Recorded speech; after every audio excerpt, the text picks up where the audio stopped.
வணக்கம்.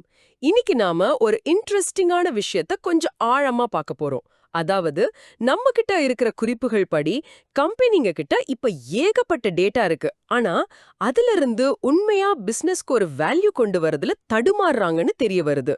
இது ஒரு மாதிரி முரணா தெரியுதுல்ல? ஆமாங்க. இதுக்கு பேரு டேட்டா பாரடாக்ஸ்னு கூட சொல்றாங்க.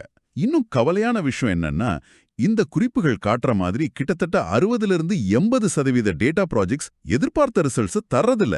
60 முதல் 80%? அது ரொம்ப அதிகம். ஆமா, இங்க பிரச்சனை பெரும்பாலும் டெக்னாலஜில இல்ல.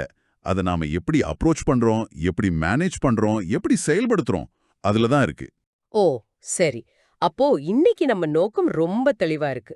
இந்த டேட்டா முயற்சிகள் ஏன் இப்படி சறுக்குதுங்கிறதுக்கான முக்கிய காரணங்களை இந்த குறிப்புகள்ல இருந்து புரிஞ்சுக்கிறது. அப்புறம் இந்த பொதுவான தவறுகளை நீங்க எப்படி தவிர்க்கலாம்னு பார்க்கிறது தான். சரி, இங்க ஆரம்பிக்கலாம்.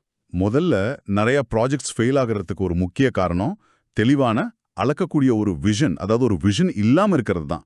வெறும் டெக்னாலஜியை இம்ப்ளிமெண்ட் பண்ணணுங்கிறது மட்டுமே குறிக்கோளா இருக்குது பல சமயம். அதாவது இப்போ ஏஐ யூஸ் பண்ணணும்னு நினைப்பாங்களே தவிர, ஏஐ மூலமா கஸ்டமர் சர்வீஸ ஒரு 20% இம்ப்ரூவ் பண்ணணும் அப்படிங்கிற மாதிரி குறிப்பிட்ட டார்கெட்டை இல்லாம ஆரம்பிக்கிறது. அப்படித்தானே?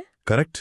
ஒரு பிரபலமான கோட் இருக்குல்ல, ஜெயிச்சிட்டோமான்னு தெரியணும்னா முதல்ல ஜெயிக்கிறதுனா என்னன்னு தெரியணும் அப்படின்னு. இந்த குறிப்புகள்ல ஒரு உற்பத்தி நிறுவனத்தோட உதாரணம் இருக்கு. பல மில்லியன் டாலர் செலவு பண்ணி ஒரு பெரிய ஐஓடி அனாலிட்டிக்ஸ் பிளாட்ஃபார்ம் போட்டாங்க. ஆனா மிஷின் ஓடார நேரத்தை குறைக்கணுமா, ப்ரொடக்ஷனை கூட்டணுமா, அப்படி எந்த ஒரு குறிப்பிட்ட பிசினஸ் டார்கெட்டே அவங்க செட் பண்ணல. முடிவு என்ன தெரியுமா? 18 மாசம் கழிச்சு பார்த்தா சூப்பரான அழகான டேஷ்போர்ட்ஸ்லாம் இருந்துச்சு. ஆனா பிசினஸ்ல எந்த இம்ப்ரூவ்மெண்ட்டும் இல்ல. ஓஹோ, வெறும் ஷோதா, பிரயோஜனம் இல்லையா? அதேதான். ஏன்னா எதை நோக்கி போறோன்னே தெரியல பாருங்க. புரியுது, புரியுது. இந்த இலக்கு இல்லாததுக்கு அடுத்து டேட்டாவோட தரம், அதாவது டேட்டா குவாலிட்டி பத்தி இந்த குறிப்புகள் சொல்லுது. குப்பை உள்ள வந்தா குப்பை தான் வெளியே வரும்னு சொல்றது எவ்ளோ கரெக்ட். இது ரொம்ப ரொம்ப முக்கியம். டேட்டா தப்பா இருந்தா, முழுசா இல்லாம இருந்தா, முன்னுக்கு பின் முரணா இருந்தா, இல்ல டூப்ளிகேட் டேட்டா நிறைய இருந்தா, நீங்க எவ்ளோ பெரிய அனாலிட்டிக்ஸ் டூல் யூஸ் பண்ணாலும் வர்ற ரிசல்ட் தப்பா தான் இருக்கும். அப்போ பிசினஸ் முடிவுகளும் தப்பா போயிடும் இல்லையா? நிச்சயமா. உதாரணத்துக்கு ஒரு ரீட்டைல் கம்பெனி ஏஐ வச்சு கஸ்டமர்ஸ்க்கு ரெக்கமெண்டேஷன்ஸ் கொடுக்க ட்ரை பண்ணாங்க. ஆனா அவங்க ஆன்லைன் சேல்ஸ் டேட்டால இருக்கிற ப்ராடக்ட் ஐடிக்கும் ஸ்டோர்ல இருக்கிற டேட்டால இருக்கிற ஐடிக்கும் சம்பந்தமே இல்லாம இருந்துச்சு. ஒரே மாதிரி இல்ல. ஐயோ, அப்போ அப்போ என்னாகும்? கஸ்டமர்ஸ்க்கு சம்பந்தமே இல்லாத ரெக்கமெண்டேஷன்ஸ் போச்சு. இது அவங்கள எரிச்சல் அடைய வச்சதும் இல்லாம பிராண்ட் மேல இருந்த நம்பிக்கையும் குறைச்சிருச்சு. சரி. இப்போ டேட்டா சரியில்ல, இல்ல டார்கெட் இல்ல, இது தவிர வேற என்ன பிரச்சனைகள் இந்த குறிப்புகள் சொல்லுது? ஏன்னா வெறும் இதனால மட்டும் 80% ஃபெயில் ஆகுமா? இல்ல. இன்னும் இருக்கு. ஒன்னு தேவைக்கு அதிகமான சிக்கலான கட்டமைப்பு.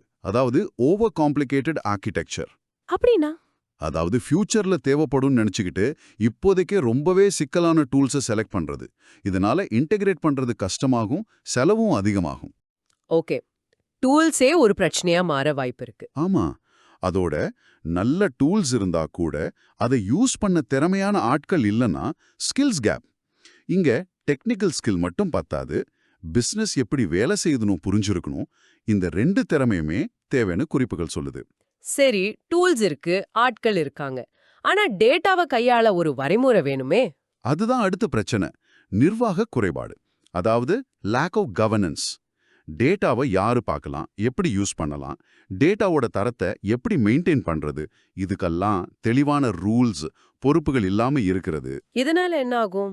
இதனால தேவையில்லாத டூப்ளிகேட் டேட்டா உருவாகும், செக்யூரிட்டி பிரச்சனைகள் வரலாம், மொத்தத்துல ஒரு குழப்பம்தான் மிஞ்சும். அப்போ டெக்னாலஜி, டேட்டா, ஸ்கில்ஸ், ரூல்ஸ் எல்லாம் இருந்தாலும் கடைசியில இதெல்லாம் யூஸ் பண்ண வேண்டியது மனுஷங்க தானே.